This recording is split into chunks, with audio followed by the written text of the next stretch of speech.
The rain never stops in Chicago when your world is ending. Michael Thompson had delivered thousands of meals to strangers who never looked him in the eye, never asked his name, never wondered if the man behind their door was drowning in bills and broken dreams.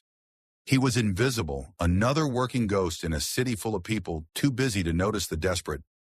But tonight was different. Tonight, the woman who opened the penthouse door looked at him like he mattered. She tipped him more money than he made in a week, spoke to him like he was human, and invited him into a world of marble floors and floor-to-ceiling windows that stretched toward heaven. What Michael didn't know was that she was the most wanted woman in America. $2 billion had vanished, and the FBI had been hunting her for 3 years. What she didn't know was that trusting a stranger with her secret would either save her life or destroy them both. Some deliveries change everything. Some doors, once opened, can never be closed again. And some storms wash away more than just the rain.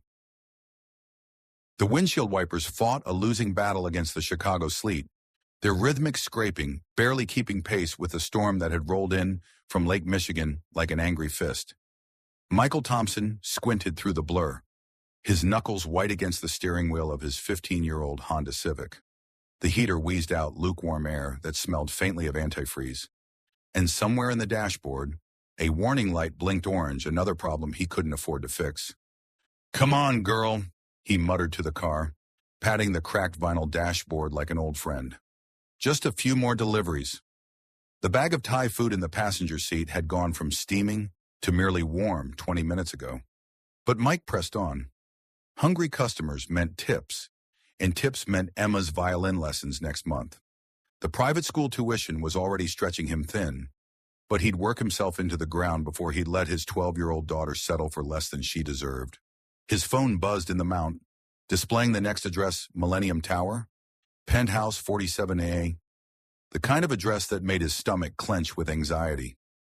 Rich people had expectations, and men like him, guys with grease under their fingernails and second-hand jackets, didn't always meet them. 20 minutes later, Mike stood in the marble lobby of Millennium Tower, feeling every stain on his delivery uniform. The doorman, pressed and polished in a navy coat with gold buttons, looked him up and down with barely concealed disdain. "Delivery for Ms. Stone," Mike said, holding up the thermal bag. "Penthouse elevator to your right," the doorman replied, his tone suggesting Mike should already know such things. The elevator rose smoothly, silently, carrying him past floors of wealth he could barely imagine. Floor 30, 35, 40. Each number felt like a reminder of how far he was from his own one-bedroom apartment, where Emma was probably finishing her homework at their second-hand kitchen table. The doors opened with a soft chime, revealing a hallway that looked more like a luxury hotel than an apartment building. Soft lighting, original artwork, carpet so thick it muffled his footsteps. At the end of the hall stood a single door, heavy and imposing. Mike knocked twice and waited. The door opened slowly, as if the person behind it was cautious, unsure. When it finally swung wide, Mike found himself looking at a woman who didn't fit his expectations of a penthouse dweller. She was perhaps 50, maybe a little older, with auburn hair that fell in soft waves past her shoulders. No makeup, wearing an oversized cream sweater that hung loosely over dark jeans. Barefoot, beautiful in an understated way that spoke of confidence rather than effort. But her eyes, dark brown and impossibly tired, held something Mike recognized. The kind of exhaustion that came from carrying weight no one else could see. "Ms. Stone?" he asked. "Victoria," she said softly, her voice carrying just a hint of an accent he couldn't place. "And you must be Michael. I saw your name on the app." Most customers barely looked at him, treating him like part of the furniture. But Victoria Stone looked directly at him, really looked, like she was seeing a person rather than just a service. "Thai palace order," he said, extending the bag. "Pad Thai, no peanuts, extra lime on the side. Perfect." She took the bag, their fingers brushing briefly. Hers were soft but cold, like she'd been standing by a window. "Wait just a moment," She disappeared back into the apartment, leaving Mike standing in the doorway. He caught a glimpse of the space beyond soaring ceilings, floor-to-ceiling windows overlooking the city, furniture that looked like it belonged in a museum, but something about it felt hollow, like a beautiful stage set waiting for actors who never arrived. Victoria returned with her phone, tapping the screen. "I've added a little something extra to the tip," she said. "The weather's terrible, and I appreciate you coming all the way up here." Mike's phone buzzed. He glanced at it and nearly dropped the device. $100 tip for a $8 order. "Ma'am, this has to be a mistake," he said, looking up at her. "It's not a mistake," Victoria said, her smile sad but genuine. "Buy something nice for your daughter." Mike's breath caught. "How did you—" "Your car," she said gently. "There's a proud parent of an honor student sticker on your back window, and a violin case in the back seat." For a moment, and they stood there in the doorway, stranger and customer, both recognizing something in the other that transcended their circumstances. "Thank you," Mike said finally, his voice rough around the edges. This means more than you know." Victoria nodded when stepping back. "Stay safe out there." "Michael." As the elevator descended, Mike stared at his phone screen, at the number that would cover Emma's violin lessons for 3 months.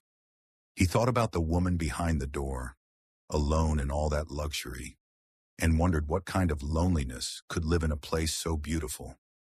He had no idea that 47 floors above him, Victoria Stone stood at her window watching his battered Honda disappear into the storm, feeling something she hadn't experienced in 3 years, the warmth of genuine human connection.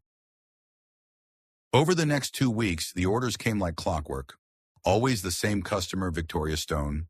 Always simple meal: soup, salad, sometimes a sandwich, and always, without fail, tips that made Mike's hands shake when he saw them. $100 for chicken noodle soup, $150 for a Caesar salad, $200 for vegetable lo mein. Mike had tried refusing them, tried explaining that the amounts were excessive, but Victoria had a way of looking at him that made arguing impossible. Not condescending or pitying, just matter of fact, like generosity was as natural as breathing. "You work 3 jobs, she'd said during his 4th delivery, when he'd attempted again to protest a $175 tip for tomato soup. "I looked you up on LinkedIn. Construction during the day, deliveries in the evening, security guard on weekends. When do you sleep?" Mike had stared at her, unsure whether to be flattered or disturbed that she'd researched him. "When I can afford to," he'd said finally. "Everyone deserves rest. Michael, consider this an investment in your sleep schedule."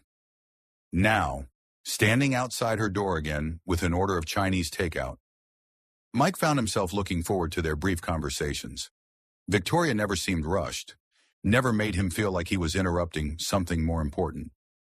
She asked about Emma, remembered details from previous visits, listened like his answers actually mattered. The door opened before he could knock. "I saw you coming up the street," Victoria said, taking the bag. "You're 10 minutes early tonight. Light traffic, people staying in because of the cold." "Smart people." She stepped aside. "Would you like to come in for a moment, warm up before you head back out?" Mike hesitated. Fraternizing with customers wasn't exactly encouraged, and part of him worried about the implications of a 50-year-old woman inviting him into her apartment.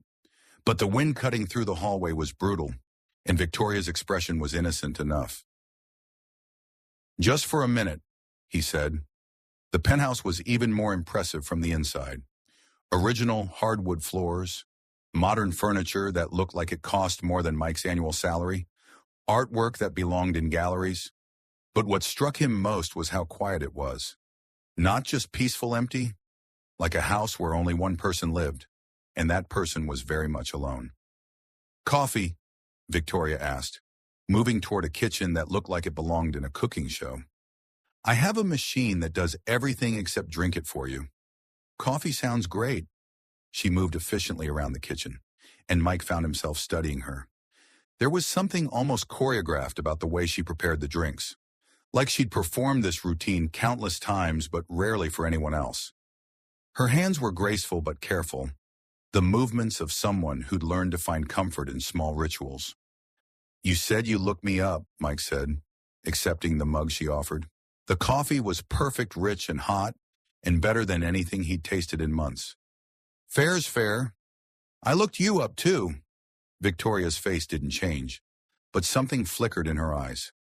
"And what did you find?" "Not much. Victoria Stone, resident of Millennium Tower for 3 years. Before that," he shrugged. "The trail goes cold, like you didn't exist before you moved here." "Maybe I didn't," Victoria said softly, settling into the chair across from him. "Maybe I'm a completely different person now. We all reinvent ourselves sometimes," Mike said. "After my wife died, I felt like I had to become someone entirely new. Father and mother both, provider and nurturer. Some days I still don't know if I'm doing it right." Victoria's expression softened. "I'm sorry about your wife. That must have been devastating." "Cancer," Mike said simply. 3 years ago, Emma was 9. Old enough to understand what was happening, but too young to process it. "You know, some nights she still crawls into my bed because she's afraid I'll disappear too." "And are you afraid you'll disappear?" The question caught him off guard. Mike set down his coffee, considering. "Sometimes, not die exactly, but fade away. Like I'll work so hard to take care of everything that I'll forget how to be anything except tired." Victoria nodded slowly. "I understand that feeling. Sometimes I think if I sat still long enough, I'd just dissolve into the furniture." They sat in comfortable silence for a moment. Two people who'd found themselves in circumstances they'd never planned for, making the best of lives that had taken unexpected turns. "What did you do?" Mike asked. "Before you moved here?" Victoria's hands tightened slightly around her mug. "I was married. My husband ran a technology company. When he died, I couldn't handle the responsibility. I sold everything and disappeared." The words had the rehearsed quality of a story told many times, but there was pain underneath that felt genuine. Mike didn't push. He understood about stories that were true enough, even if they weren't completely accurate. "I should go," he said, finishing his coffee. "Emma's expecting me home by 9. "Of course." Victoria walked him to the door. "Michael, thank you. For the coffee break, I don't get much company." "Thank you for the warmth," Mike replied. "And for everything else, you're changing our lives. You know that." Victoria smiled, but there was something sad in it. "Maybe you're changing mine too." The conversation that changed everything happened on a Thursday night in early December. Mike had arrived with Victoria's usual order soup and bread from a local deli to find her agitated in a way he'd never seen before. She was pacing the living room when she answered the door, phone pressed to her ear, her voice sharp with frustration. "No, Robert, I told you I'm not interested in discussing this," she was saying. "The decision is final. I don't care what the board thinks." She gestured for Mike to come in, mouthing an apology as she continued her conversation. "Because I lived with the consequences of his choices for 30 years.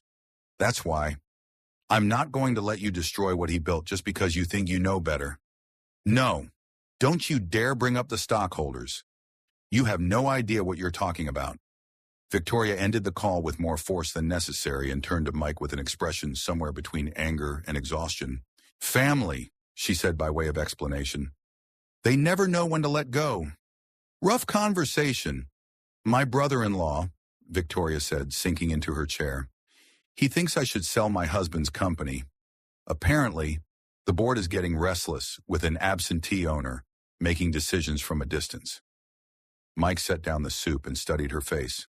This was the most animated he'd ever seen Victoria, and despite her obvious frustration, she seemed more alive than usual. "What kind of company?"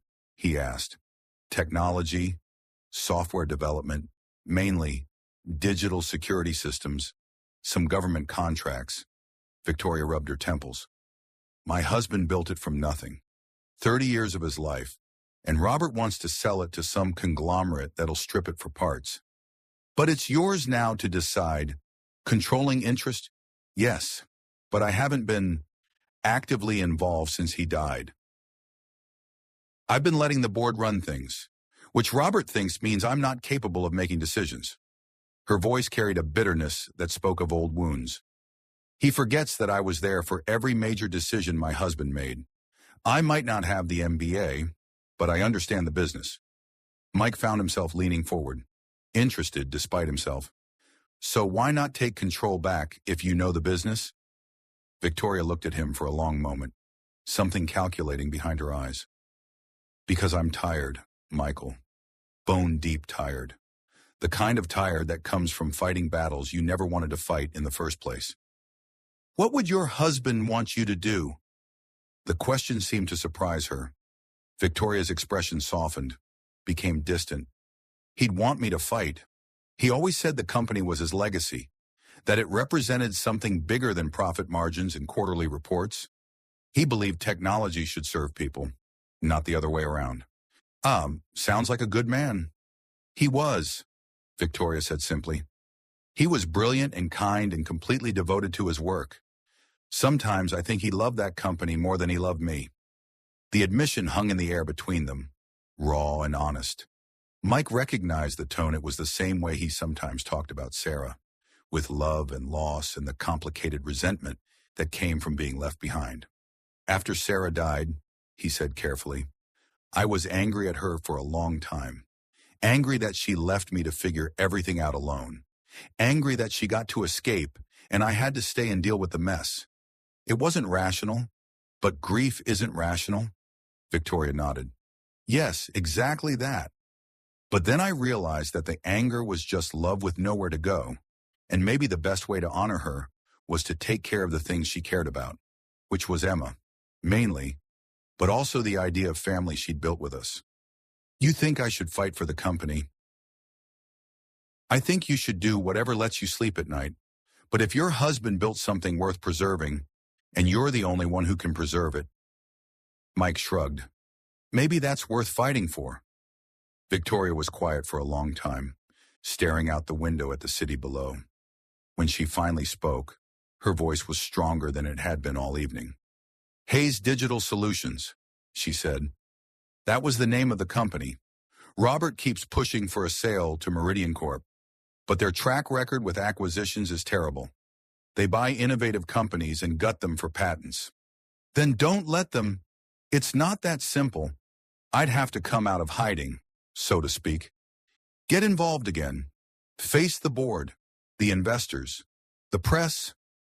Victoria shuddered slightly. I've gotten used to being invisible. Sometimes invisible gets lonely, Mike said gently. Victoria looked at him then, really looked.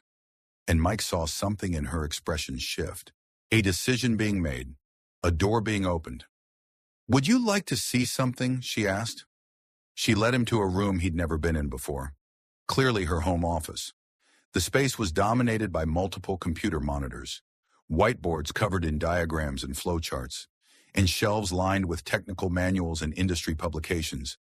This room, unlike the rest of the apartment, felt lived in, purposeful.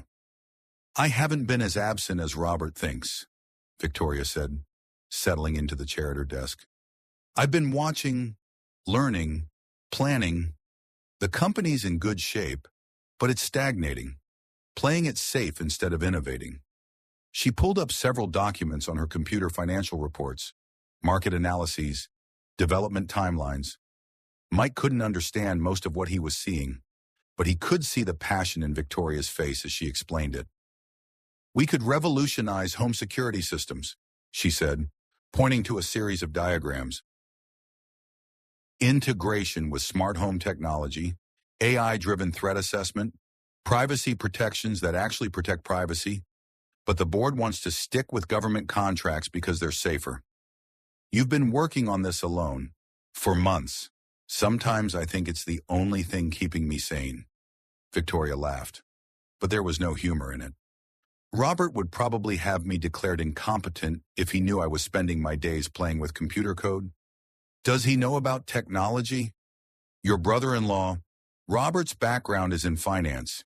He sees numbers, not possibilities. Victoria turned to face Mike fully.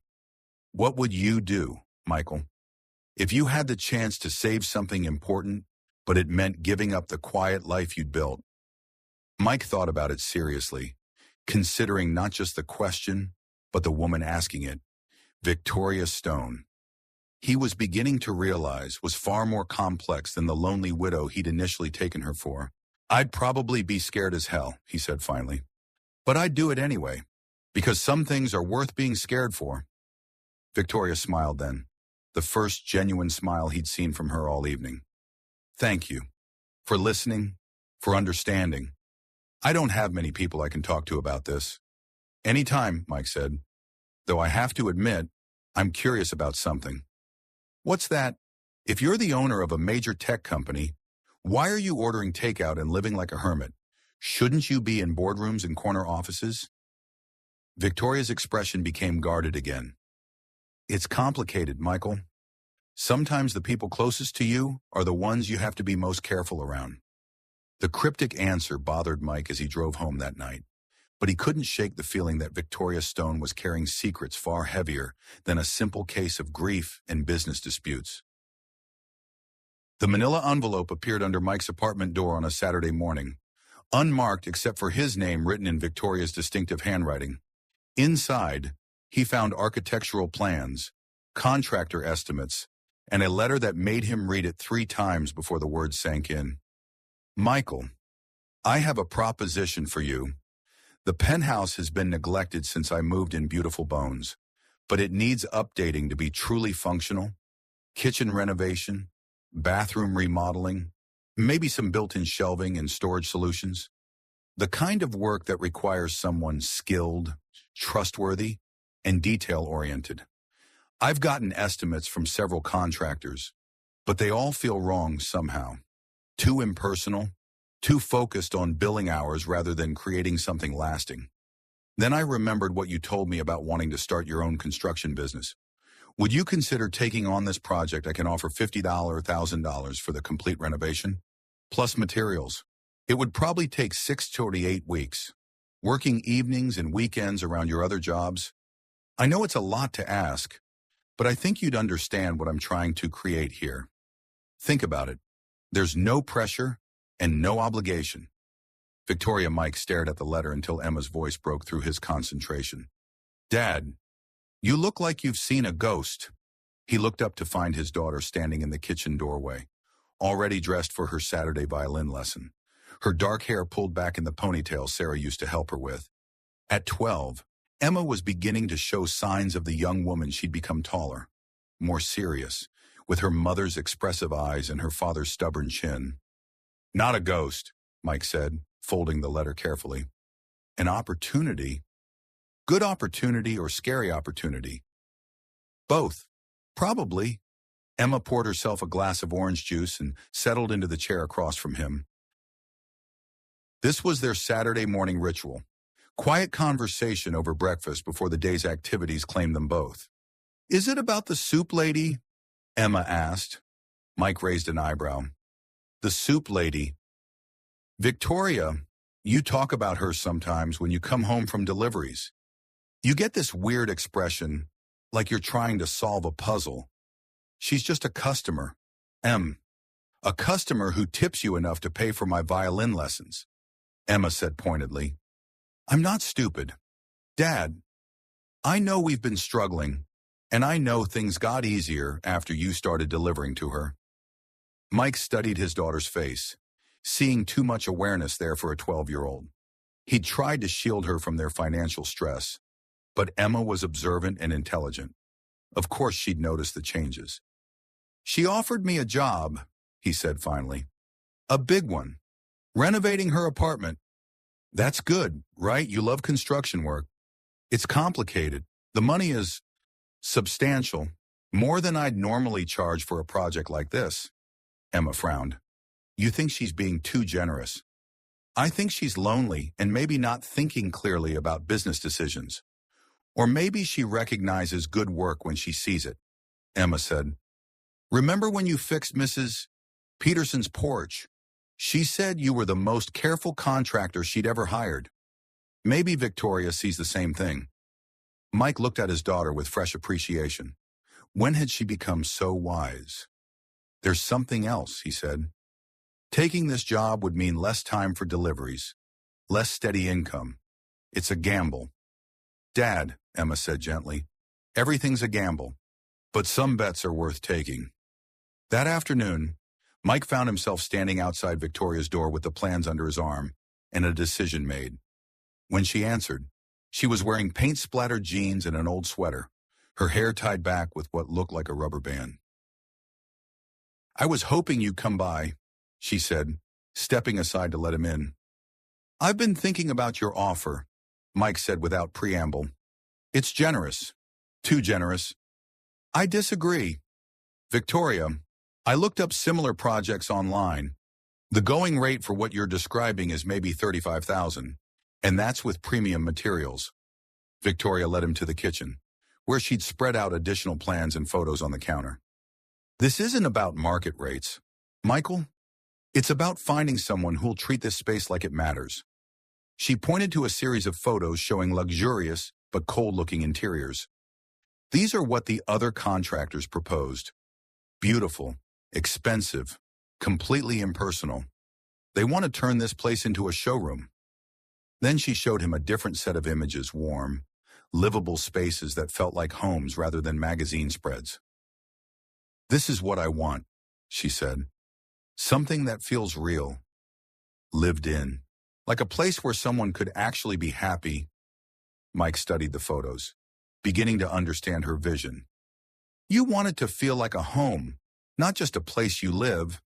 Exactly. And I think you understand the difference. Why me, though you could hire a firm with experience in high-end residential work? Victoria was quiet for a moment, her fingers tracing the edge of the counter. Because when you talk about your apartment, about the things you've built and fixed for Emma, your whole face changes. You don't just see construction projects, you see the life that happens inside the spaces you create. The observation caught Mike off guard with its accuracy. Yes. I suppose that's true. I need someone who understands that homes are about more than architecture. They're about safety and comfort and the possibility of new beginnings. Victoria looked at him directly. I think you might be that person. Mike found himself nodding before he'd fully made the decision. All right, but I want to modify the terms slightly. Oh, 40,000, not 50, and I provide a detailed breakdown of all expenses. You're not hiring me as a charity case. Victoria, you're hiring me because you think I can do good work. Victoria smiled, the first completely unguarded smile he'd seen from her. Deal. When can you start? Next weekend. But I have one condition. What's that? Emma comes with me sometimes. I don't like leaving her alone on weekends, and she's actually pretty handy with tools. I'd like that, Victoria said. I don't get much chance to be around young people anymore. As they shook hands, Mike felt the weight of the moment. This wasn't just a construction job, it was the beginning of something bigger. A chance to build the business he'd always dreamed of, and maybe, in the process, to build something else entirely. He had no idea that 47 floors below, in the building's security office, cameras had recorded every one of his visits, or that somewhere in Washington, D.C., federal agents were building a file with his name on it. The knock came at 6:47 a.m. on a Tuesday morning, sharp and authoritative in a way that made Mike's blood freeze before he was fully awake. Emma was still asleep, and for a moment he considered not answering, pretending no one was home. But the knocking came again, more insistent this time, and Mike pulled on a robe and went to the door.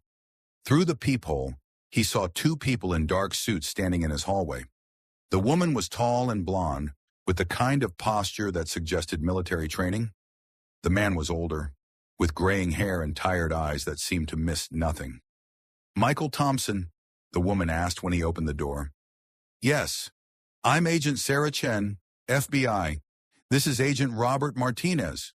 We'd like to ask you a few questions about Victoria Stone. Mike's stomach dropped. Is she in some kind of trouble?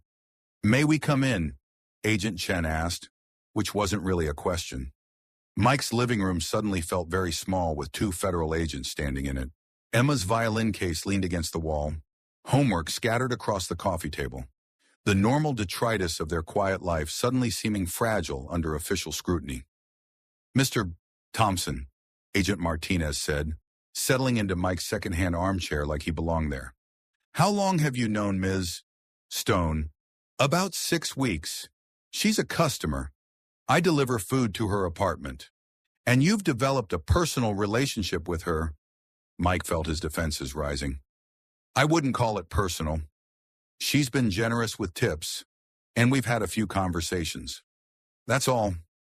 Agent Chen pulled out a tablet and showed him a series of photographs. Mike in the lobby of Millennium Tower. Mike entering the penthouse elevator. Mike's car parked outside the building at various times over the past month. "You've visited her residence 14 times in the past 6 weeks," Agent Chen said. "Several of those visits lasted over an hour. That seems like more than a delivery relationship." "She hired me to do some renovation work," Mike said, his mouth suddenly dry. "What's this about?" The agents exchanged a look that made Mike's anxiety spike. "Mr. Thompson," Agent Martinez said carefully, "what did Ms. Stone tell you about her background?" "She said she was a widow. Her husband died and left her his business. She's been dealing with family pressure to sell the company." "Did she mention the name of the company? Hayes Digital Solutions?" Another exchanged look. Agent Chen leaned forward. "Mr. Thompson, we need you to understand that the person you know as Victoria Stone may not be who she claims to be." "What do you mean, 3 years ago?" "Victoria Hayes, CEO of Hayes Digital Solutions, disappeared following a federal investigation into corporate fraud and embezzlement. $2 billion went missing from government contracts, and Ms. Hayes vanished the day before she was scheduled to testify before a grand jury." The words hit Mike like a physical blow. "That's impossible. Victoria isn't. She's not a criminal. She's been living under the assumed identity of Victoria Stone," Agent Martinez continued. "Falsified documents, cash transactions, no credit history before 3 years ago.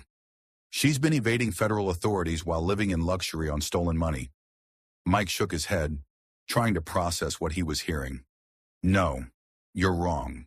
She's not. She's just a lonely woman who lost her husband." "Mr. Thompson," Agent Chen said gently, "we understand this is difficult, but Victoria Hayes is a federal fugitive, and your association with her puts you in a potentially compromising position." "What kind of compromising position?" "Accessory after the fact, aiding and abetting a fugitive, money laundering, if you've accepted payment from her for services." Mike's legs suddenly felt unsteady. He sank into the couch, his mind racing. "She tipped me, generously, and she hired me for legitimate construction work. I had no idea she was wanted by the FBI." "We believe you," Agent Martinez said, "but we need your help to bring her in. You want me to betray her trust. We want you to help us apprehend a federal fugitive who's been living on stolen money while honest taxpayers foot the bill," Agent Chen said firmly. "What would you want me to do? Continue your relationship with her? Wear a wire when you visit? Help us gather evidence about her current activities and any assets she might have hidden?" Mike stared at them, feeling sick. "And if I refuse, then you become a person of interest in an ongoing federal investigation," Agent Martinez said. "We freeze your assets, examine every financial transaction you've made in the past 6 weeks, interview your daughter, your employers, your neighbors. Even if you're ultimately cleared of wrongdoing, the process could take months, maybe years." The implicit threat was clear. Mike thought about Emma, still asleep in her bedroom, unaware that their world was about to change again. "I need time to think about this," he said. "You have 24 hours, Agent Chen said, standing. "We'll be in touch." After they left, Mike sat in his living room for a long time, staring at nothing. Everything he thought he knew about Victoria Stone was apparently a lie. The generous tips, the renovation job, the quiet conversations about loss and loneliness, all of it built on a foundation of deception. But even as he tried to process the betrayal, part of him couldn't reconcile the woman he'd gotten to know with the federal fugitive the agents described. Victoria's pain when she talked about her husband had seemed genuine. Her loneliness was real.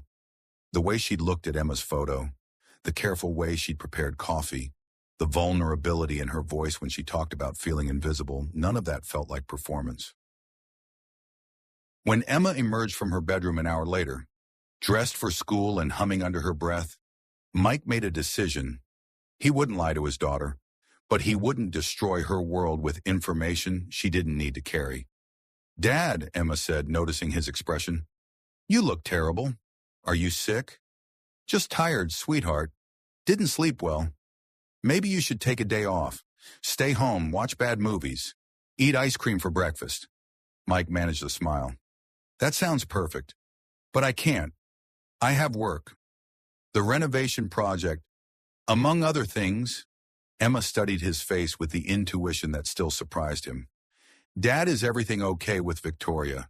I mean," Mike looked at his daughter, intelligent, perceptive, trusting, and felt the weight of protecting her from a world that was more complicated and dangerous than he'd ever imagined. "I'm not sure, he said honestly, "but I'm going to figure it out." That evening, as Mike drove toward Millennium Tower with a wire taped to his chest and federal agents listening to every word, he wondered if he was about to destroy the first real connection he'd felt with another adult since Sarah died, or if he was about to discover that Victoria Stone had been destroying him all along. The penthouse felt different that night. Victoria met Mike at the door wearing the same paint-splattered clothes from their last meeting, but her face was drawn with exhaustion, her eyes red-rimmed as if she'd been crying. "I wasn't sure you'd come," she said, stepping aside to let him in. "Why wouldn't I come?" Mike asked, acutely aware of the wire against his chest, the weight of betrayal in his own voice. "Robert called this morning. He said there's been FBI activity around the company.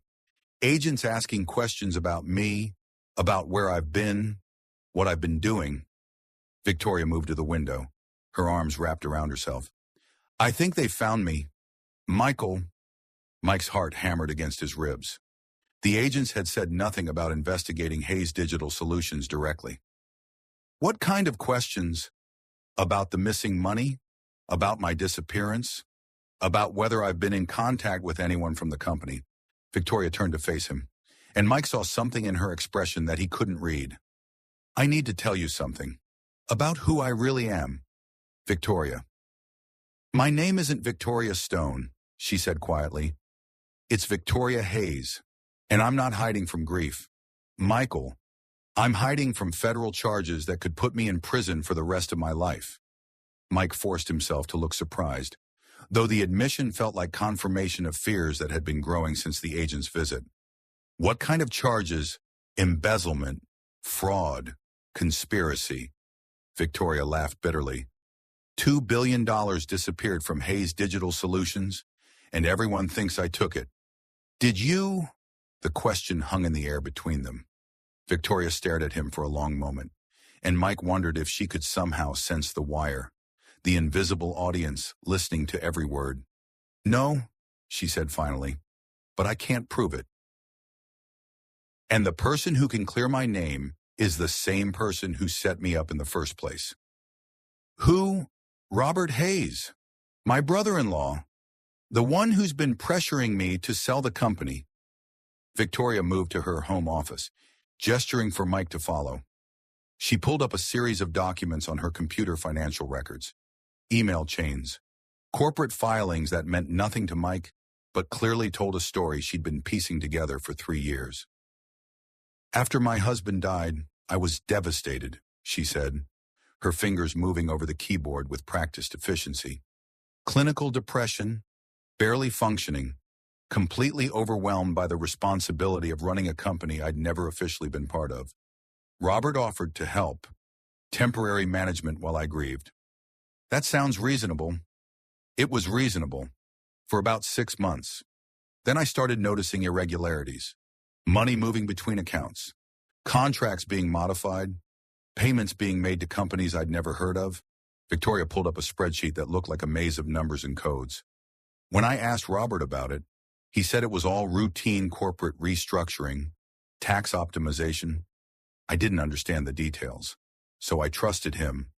But something wasn't right. By the time I realized what was happening, it was too late. Robert had been systematically siphoning money from government contracts, using my digital signature on documents I'd never seen. When the FBI started investigating, he made sure all the evidence pointed back to me. Mike studied the documents Victoria was showing him, trying to follow the trail of financial transactions. This is all circumstantial, isn't it? You can't prove he forged your signature. Not directly, but I can prove I was in psychiatric treatment during most of the time these transactions took place.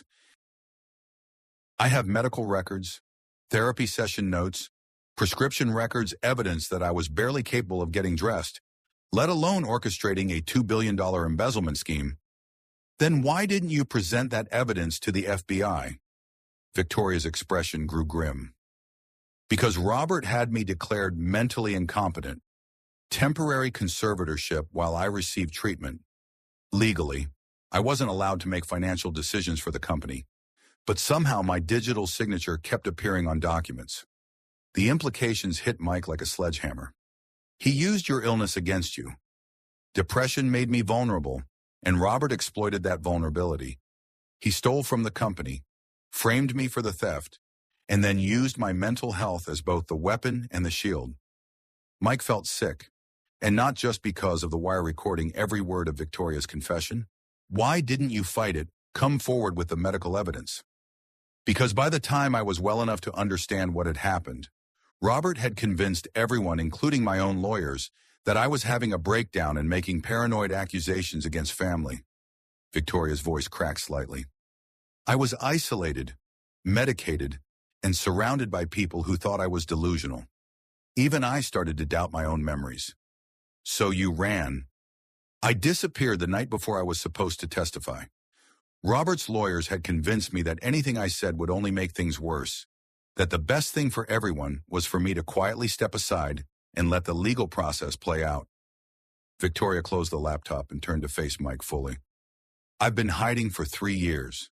Michael, living on money I saved before Robert took control, trying to gather evidence that might clear my name. And have you gathered evidence? Some, but not enough. I need access to the company's servers, internal communications, financial records that only someone with administrative privileges can access. Mike felt the weight of the moment, the knowledge that federal agents were listening to every word, building their case against the woman who'd shown him more kindness than he'd experienced in years. Victoria, he said carefully, what are you asking me to do? I'm not asking you to do anything, she said. I'm telling you the truth because you deserve to know who you've been spending time with. You have a daughter to protect. Michael, you can't afford to be associated with a federal fugitive. Is that why you've been so generous? The tips, the renovation job. Guilt money. Victoria flinched as if he'd struck her. Is that what you think? I don't know what to think anymore. The money I've given you came from my personal savings, not from anything stolen. I've been generous because you've been kind to me, and because kindness is rare enough that it should be rewarded. Victoria's voice grew stronger, more certain. But you're right to be suspicious. You're right to protect yourself and Emma. She moved to a desk drawer and pulled out an envelope, thick with cash. This is enough to cover the renovation work we discussed, plus compensation for your time.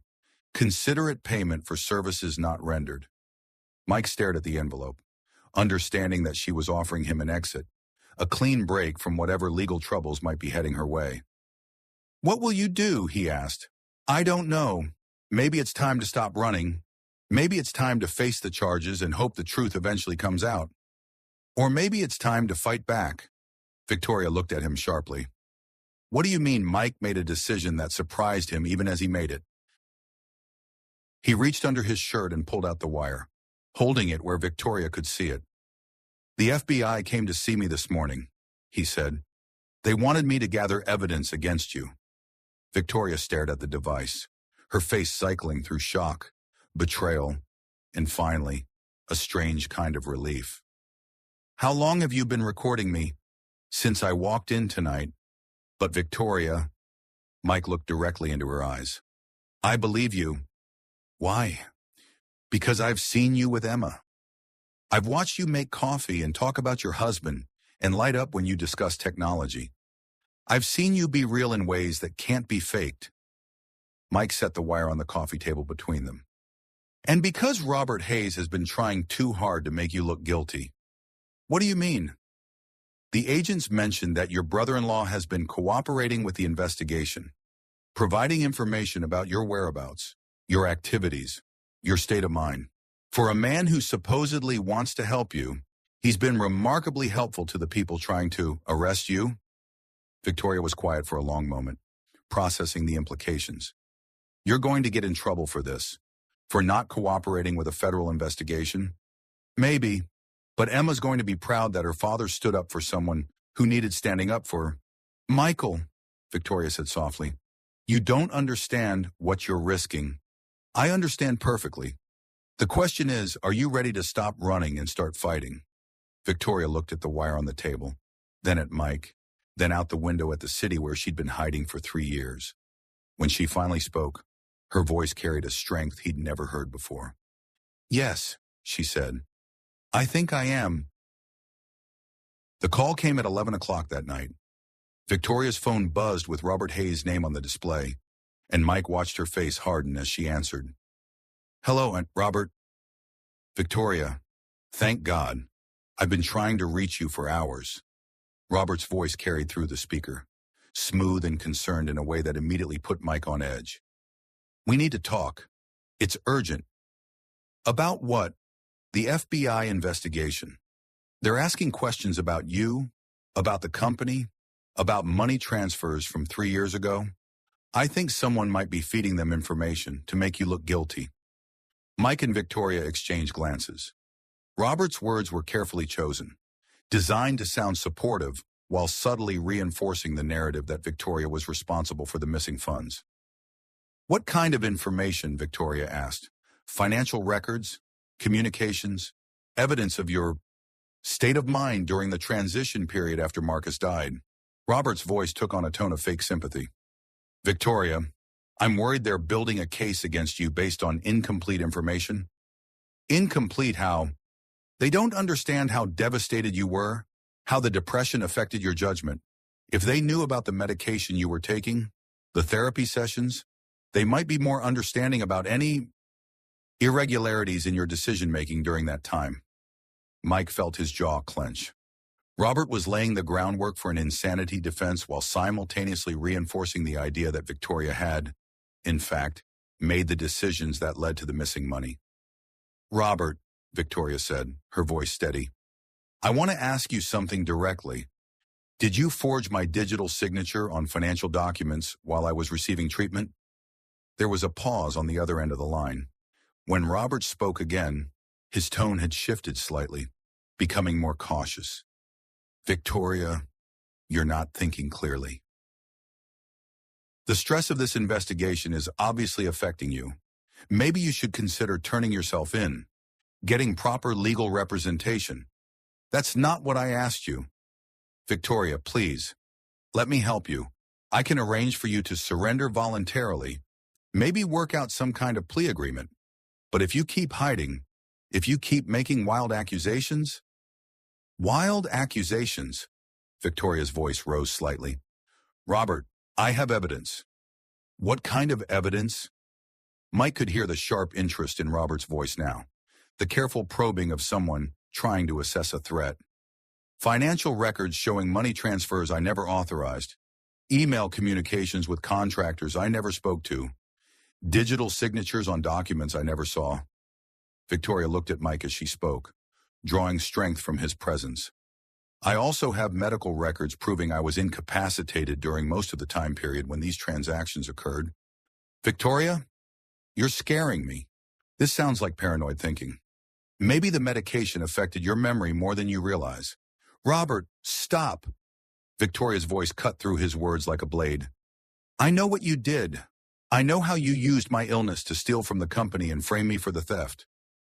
The silence on the other end of the line stretched for nearly 30 seconds. When Robert finally spoke, his voice was different, colder, more calculating. Victoria, I'm going to say this once, and I want you to listen carefully. You were mentally ill. You made poor decisions. The FBI has evidence of those decisions. And if you try to blame me for your mistakes, you're only going to make things worse for yourself. Is that a threat? It's a reality check. You can't prove anything. Victoria, you were legally incompetent during the time period in question, which means any testimony you might offer about your mental state is suspect. Meanwhile, I have 3 years of documented communications showing my attempts to help you, to protect the company from your erratic behavior, to cover for your mistakes out of family loyalty. Mike watched Victoria's face as the true scope of Robert's manipulation became clear. He hadn't just stolen money, he'd spent years building a narrative that painted Victoria as an unreliable witness to her own victimization. You planned this, Victoria said quietly. From the beginning, you waited until I was vulnerable, and then you used my grief against me.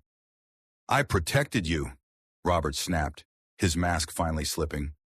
Do you have any idea how much money you cost this company with your emotional decisions? How many bad contracts you approved while you were too drugged up to think straight? I saved Hayes Digital Solutions from bankruptcy, and this is how you repay me. By stealing $2 billion, by making necessary decisions that you were too weak to make yourself. And now, Robert's voice was fully cold now, all pretense of sympathy gone. And now you want to destroy everything I've built because you can't accept responsibility for your own failures. Victoria looked at Mike, her expression a mixture of vindication and fury. Robert had just confessed to everything: the manipulation, the unauthorized financial decisions, the cover-up. But they both knew that a phone conversation wouldn't be enough to clear Victoria's name with the FBI. Robert, Victoria said, her voice carefully controlled, I want to make you an offer. What kind of offer? Meet with me. Tonight, let's settle this face-to-face, without lawyers or federal agents or board members, just family. Victoria, I don't think that's wise. I'm not going to run anymore. Robert, but before I turn myself in, I want to understand why you did this, why you destroyed Marcus's legacy, why you were willing to destroy me. Mike could hear the calculation in Robert's silence, the weighing of options and risks. Where? Robert asked finally. The company, Hayes Digital Solutions, the executive conference room where Marcus used to hold board meetings. The building will be locked. I still have administrative access to the security systems. I can get us in. Another pause. Victoria, if this is some kind of trap, it's not a trap. Robert, it's a conversation. 1 hour. Just you and me. To settle things between us before I face the consequences of your choices. All right, Robert said after a long moment. 1 hour. But Victoria, if you're thinking about recording this conversation or involving law enforcement, remember that I have 3 years of documentation showing your mental instability. Any evidence you think you have will be dismissed as the paranoid fantasies of a disturbed woman. The line went dead. Victoria set down the phone and looked at Mike with an expression that was part determination, part terror. He's going to come, she said, and he's going to try to manipulate me into taking responsibility for what he did. Then we need to be smarter than he is. Mike picked up the FBI wire from the coffee table, turning it over in his hands. Victoria, I think it's time to call Agent Chen. Hayes Digital Solutions occupied the top 3 floors of a glass tower in Chicago's River North District. Its lobby dominated by a portrait of Marcus Hayes, a kind-faced man in his 50s, whose eyes seemed to follow visitors as they passed. Victoria stood beneath her late husband's image at 1:30 a.m., her hands shaking slightly as she used her administrative access to override the building's security system. Mike stood beside her, wearing a new wire provided by Agent Chen, who was positioned with a tactical team in a van outside the building. The plan was simple: get Robert to confess to the embezzlement and manipulation, while federal agents recorded every word. "He'll be suspicious," Victoria said as they rode the elevator to the 23rd floor. "Robert's paranoid by nature, and he knows I have nothing left to lose." "Then we'll have to make him feel like he's in control," Mike replied. "Let him think he's manipulating you one last time." The executive conference room was exactly as Mike had imagined it. Polished wood table, leather chairs, floor-to-ceiling windows overlooking the city. But what dominated the space were the photographs lining the walls: Marcus Hayes with various politicians, technology leaders, and innovators. A visual history of a company built on genuine achievement. "He loved this room," Victoria said softly, running her fingers along the table's edge. "Said it reminded him why we were working so hard. To make the world better. To prove that good people could succeed without compromising their principles." Victoria's voice carried a bitterness earned through 3 years of hiding. Robert never understood that. For him, business was always about winning, regardless of the cost. They didn't have to wait long. Robert Hayes arrived at exactly 2:00 a.m., using his own access card and moving through the building like he owned it, which Mike realized he effectively did. Robert was smaller than Mike had expected, perhaps 55, with prematurely gray hair and the soft look of a man who'd spent his career behind a desk.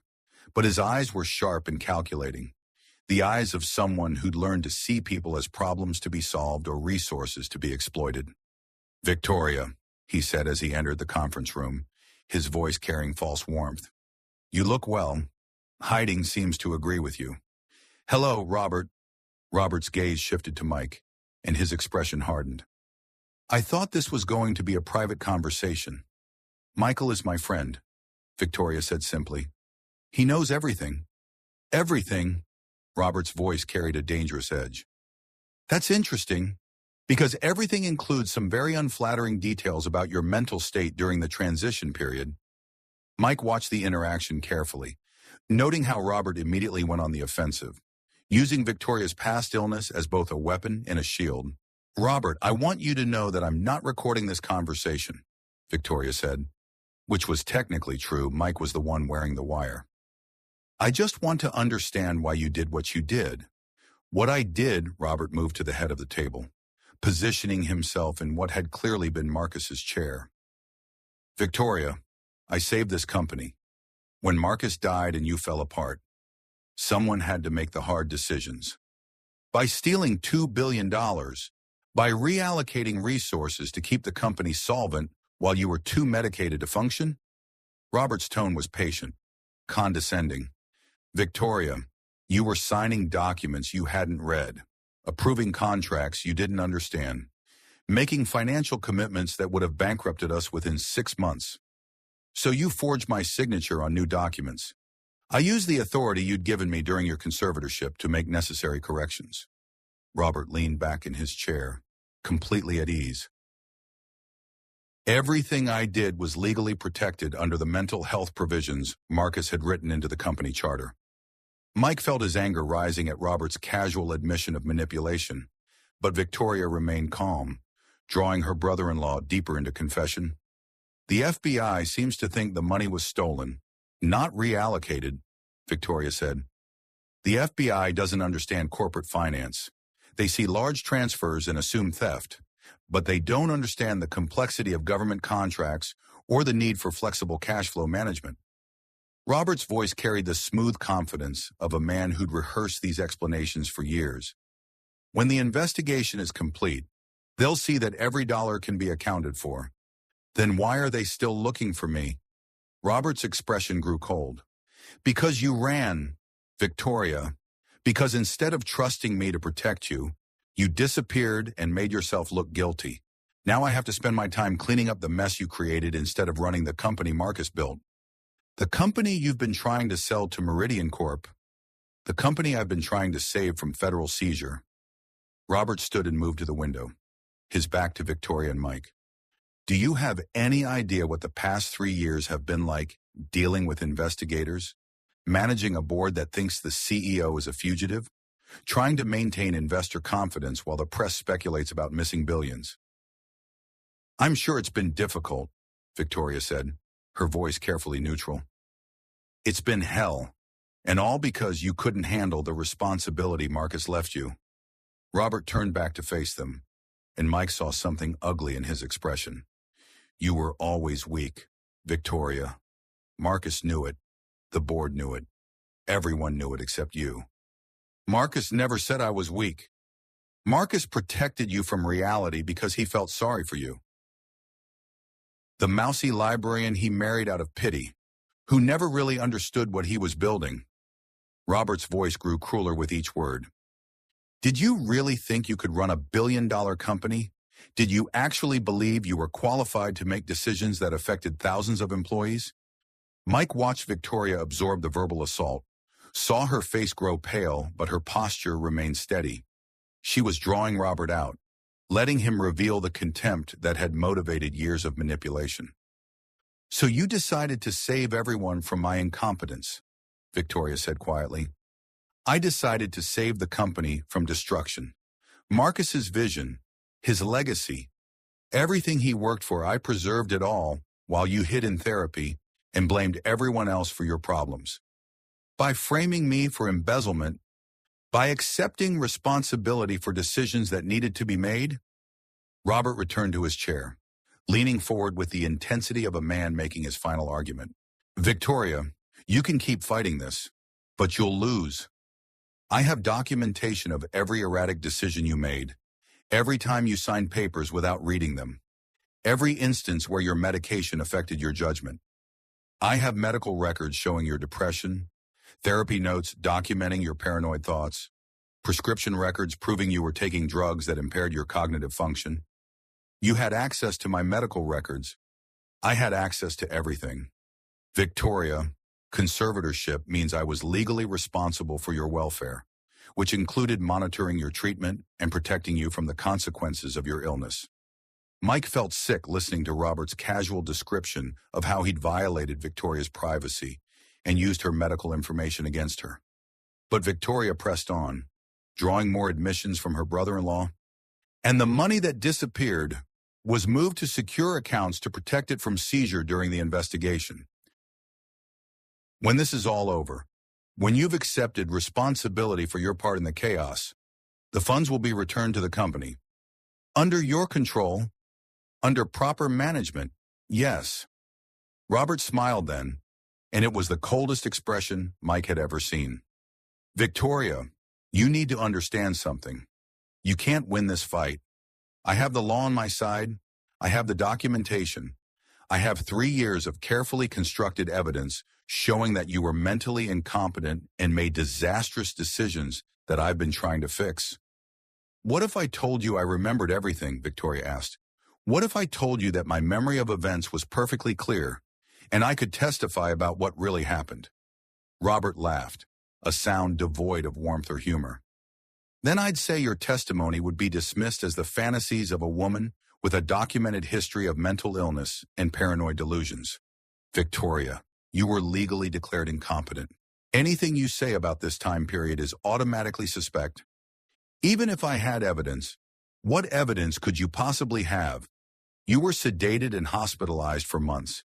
You signed papers without reading them, approved transfers without understanding them, delegated authority without maintaining oversight." Robert's confidence was absolute now, his voice carrying the certainty of a man who believed he'd covered every angle. "I made sure of that, Victoria. Every document you signed, every decision you appeared to make, can be explained by your mental state at the time. You made sure of it." Robert froze, realizing what he'd just admitted. Mike saw the moment when Robert understood that he'd been too confident, too eager to demonstrate his superior planning. "I mean," Robert said carefully, "I documented your condition to protect you from future accusations that you'd acted with criminal intent. But it was too late." The admission hung in the air between them, recorded by the wire Mike wore, and transmitted to federal agents who were probably already moving through the building. Victoria stood slowly, her composure finally giving way to the anger she'd been holding back for 3 years. You destroyed my life, she said, her voice shaking with fury. You used my grief, my illness, my trust in family, to steal everything Marcus built. And then you convinced the world that I was the criminal. I saved the company. You stole from the company and framed me for the theft. Victoria's voice rose, echoing off the conference room walls. You manipulated a grieving, depressed woman into signing documents she couldn't understand, then used those signatures to steal $2 billion. Victoria, calm down. You're having another episode. I'm having a moment of clarity. Victoria stepped closer to Robert, and Mike saw in her face the strength that had built a technology empire alongside her husband. I remember everything. Robert, every conversation, every document, every time you told me I was too sick to understand what was happening. I remember, and now everyone else will too. The conference room door opened, and Agent Chen entered with 2 other federal agents, their weapons drawn but pointed at the floor. Robert Hayes, Agent Chen said formally, you're under arrest for conspiracy, embezzlement, fraud, and identity theft. Robert looked from the agents to Victoria to Mike, understanding finally flooding his face. You recorded this, he said to Victoria. We recorded it, Agent Chen corrected, gesturing to Mike. Mr. Thompson has been cooperating with our investigation. As the agents moved to handcuff Robert, he looked at Victoria with pure hatred. This won't end the way you think, he said. I have lawyers. Victoria, I have documentation. I have 3 years of evidence showing you're mentally unstable, and I have 3 years of evidence showing you're a thief and a liar, Victoria replied calmly. I think the jury will find that more compelling. As Robert was led away, still protesting his innocence and Victoria's incompetence, Agent Chen turned to Victoria. Ms. Hayes, you'll need to come with us as well. There are still charges pending, and we'll need your full cooperation in building the case against your brother-in-law. Victoria nodded, but she looked at Mike first. Thank you, she said simply, for believing me, for risking everything to help me fight back. Thank you for trusting me with the truth, Mike replied. As federal agents escorted Victoria from the building, Mike stood alone in the conference room, surrounded by photographs of Marcus Hayes and the legacy he'd built. Outside the floor-to-ceiling windows, Chicago was beginning to wake up, and Mike realized that somewhere in the city, Emma was probably getting ready for school, unaware that her father had just helped solve one of the biggest corporate fraud cases in federal history. He also realized that for the first time in 3 years, he wasn't sure what came next, but for the first time since Sarah died, that uncertainty felt like possibility rather than fear. 6 months later, the courthouse steps were crowded with reporters and photographers when Victoria Hayes emerged from her sentencing hearing, but Mike barely noticed them. He was focused on Victoria's face, on the relief and exhaustion and something like peace that he saw there. How does it feel to be officially innocent? He asked as they walked toward his car, the same battered Honda Civic, though it was running much better these days thanks to the mechanic work he could finally afford. Surreal, Victoria said, settling into the passenger seat. I keep expecting someone to tell me it's a mistake, that the charges are being reinstated. Robert got 15 years, Mike reminded her. The evidence was overwhelming once the FBI knew what to look for. I know. It's just hard to believe it's really over. The trial had been a media sensation, the billionaire CEO who'd been framed by her own family, the federal fugitive who was actually the victim, the delivery driver who'd helped expose one of the largest corporate fraud schemes in recent history. Mike had testified about his conversations with both Victoria and Robert, his words helping to establish the timeline of manipulation and deception that had destroyed Victoria's life. What's the first thing you want to do? Mike asked as they drove through downtown Chicago. Now that you're free to be yourself again. Victoria was quiet for a moment, watching the city pass by the window. I want to have dinner with you and Emma, she said finally. A real dinner, in a real home, with people who know who I am and care about me anyway. That can be arranged. They drove in comfortable silence for a while, both processing the magnitude of what had ended and what was beginning. Victoria had regained control of Hayes Digital Solutions, though she'd decided to step back from day-to-day operations and focus on the innovation projects that had always been her passion. Mike's construction business was thriving, thanks in part to the publicity from the trial, but mostly because word had spread about the quality of his work and his integrity in dealing with clients. "Michael," Victoria said as they pulled into the parking lot of Emma's school, "there's something I want to ask you." "What's that one?" "Would you consider a partnership not romantic, though I hope we can explore that possibility eventually, but professional?" Hayes Digital Solutions needs someone to oversee the physical infrastructure expansion, and I need someone I can trust completely. Mike looked at her, seeing not the federal fugitive or the billionaire CEO, but the woman who'd made coffee in her kitchen and talked about loneliness and new beginnings. What would that look like? Co-managing partner, equal say in major decisions, salary that would let you stop worrying about Emma's tuition or your car repairs or whether you can afford to take a day off when you're sick. "Victoria, that's incredibly generous, but it's not generosity. Michael, it's recognition. You saved my life, not just by helping me fight the charges, but by seeing me as a person worth saving when I'd almost forgotten that myself." Mike thought about it as they waited for Emma to emerge from the school building. A partnership with Victoria would mean financial security for his daughter, the chance to build something lasting, the opportunity to work with someone whose values aligned with his own, but it would also mean accepting help in a way that challenged his fierce independence. "Can I think about it?" he asked. "Of course," though I should mention that Emma's already given her opinion on the matter. "She has. I asked her yesterday what she thought about the possibility of me working with her father. She said, and I quote, 'Dad needs someone smart to keep him from working himself to death, and you need someone good to help you remember how to smile.'" "Out of the mouths of babes," Mike laughed, seeing Emma emerge from the school building with her violin case and a grin that could light up the entire city. "Dad," she called, running toward the car. "Ms. Victoria, did you guys see the news? They're calling Dad a hero." "They're calling him a good man who stood up for what was right," Victoria corrected gently, "which is what heroes actually are." As Emma climbed into the back seat and began chattering about her day, Mike felt something settle in his chest that he hadn't experienced since Sarah died. Not just contentment or relief, but the sense that his life was moving towards something larger than mere survival. "Victoria," he said quietly, as Emma described her science project in enthusiastic detail, "I don't need to think about your offer. No, I'd be honored to be your partner. In whatever capacity feels right." Victoria smiled then, the first completely unguarded smile he'd seen from her since that night in the conference room when she decided to stop running and start fighting. "Good," she said, "because I have some ideas about home security systems that are going to revolutionize the industry. And I'm going to need someone to make sure the technology actually works in real homes with real families.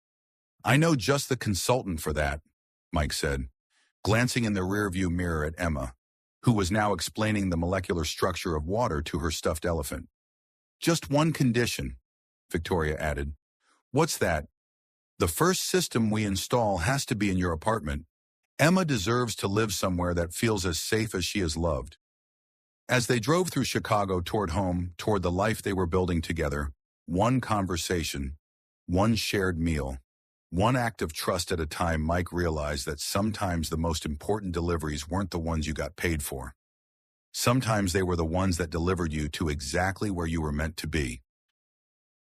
Outside, the first snow of winter began to fall, soft and clean and full of possibility, covering the city in the promise of new beginnings.